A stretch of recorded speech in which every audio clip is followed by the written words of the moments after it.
O judaísmo, como uma religião, ele não tem a necessidade de uma legitimação real.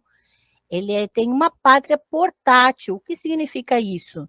Como o judaísmo começou a ser formado, elaborado a partir do exílio e pós-exílio, vocês vão ver que é completamente desnecessária a figura de um templo, inclusive. Vai ter sim os esforços para a construção de um templo, mas não vai ser o centro do culto. Javé vai estar ligado agora a um texto escrito. A edição da Torá é, antes de tudo, e Torá é uma palavra hebraica que significa ensino, não necessariamente lei. Então, a edição da Torá é, antes de tudo, um fenômeno próprio dos judeus e samaritanos, com uma forte implicação da Golá, que é esse povo que foi exilado e voltou, e que deve ter sido reconhecida na figura de Esdras, que se legitima pela encenação de uma benevolência persa em relação à promulgação do Pentateuco.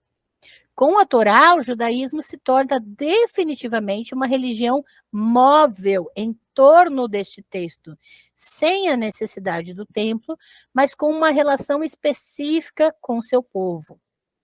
Agora, Javé está relacionado ao texto e ao povo. E Javé agora vai se tornar único, invisível, transcendente e universal. Havia, na antiguidade, uma estátua de Javé no primeiro templo, o que no segundo foi naturalmente posto em discussão.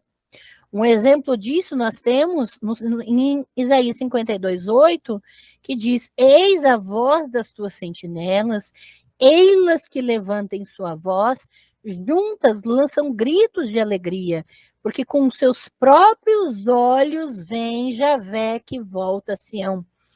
E aqui nós temos que entender que na época dos redatores não tinha a ideia de uma divindade transcendente, invisível. As imagens das divindades eram as divindades chegando no seu templo, eram as divindades entronizadas no seu trono. Então, quando o texto diz que viram com seus próprios olhos a Javé, não é uma força de expressão. Isso aqui não é hebraico moderno, isso aqui é hebraico bíblico. O hebraico bíblico está no contexto da antiguidade, em que as divindades tinham corpo, faziam sexo, comiam e bebiam seus sacrifícios. Então, nesse contexto, quando o texto diz que viram Javé, estavam vendo uma imagem sua. Entretanto, com a proeminência da Torá no pós-exílio, a estátua se torna inútil. E o aniconismo judaico se tornou uma marca identificadora intrigante no contexto helenista e romano, já que no início dos primeiros judaísmos, os judeus vão estar sob o poder tanto grego quanto romano, que é pautado por imagens. E nós vamos ver, por exemplo, no primeiro século da Era Comum, que os romanos colocaram imagens de suas divindades no próprio templo em Jerusalém. E antes de 70, antes dele ser destruído.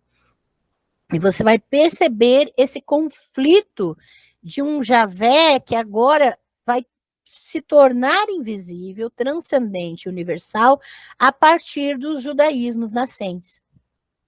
E eu faço questão de falar no plural judaísmos, porque nós não temos como simplesmente criar um estereótipo de judaísmo, como se todas as linhas existentes tivessem as mesmas características.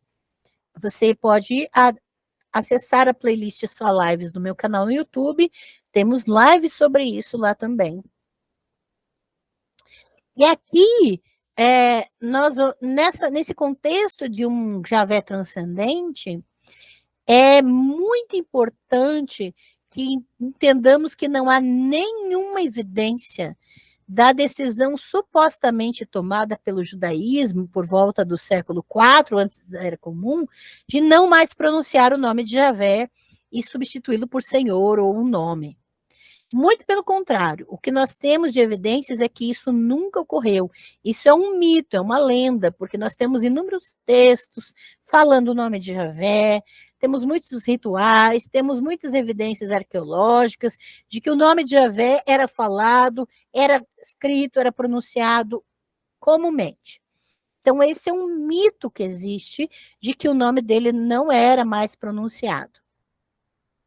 A tradução do Pentateuco, no século III da nossa era, para o grego, transforma Javé num Deus universal.